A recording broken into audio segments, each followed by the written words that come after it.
Today we're going to take a look at the Transcendent ATG TS1001D.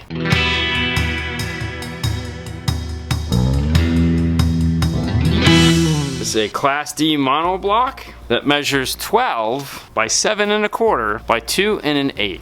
On the signal input side of the amplifier, we have protect and power, your bass remote input, it is included, low-level RCA inputs, bass boost centered at 45 Hz, that is 0, 6, and 12 dBs of boost, your gain control, which is variable between 6 volts and 0.28 volts, your low-pass crossover, that is 50 to 220, your subsonic filter, that is variable between off and 50 Hz. On the power input side, 0 gauge ground, remote turn on, 0 gauge power. Operating voltage for this amplifier is between 12 and 15 volts. It is a mono amplifier, but it does have 2 positives and 2 negative outputs. Let's get the amplifier over to the dyno and see what kind of power it puts out. We're going to start with the certified dyno run at 2 ohm, 589. Next is the 1 ohm certified dyno, 756. Next round of tests will be the uncertified dyno run. We'll start with 2 ohm, 636 watts. Next is the 1 ohm,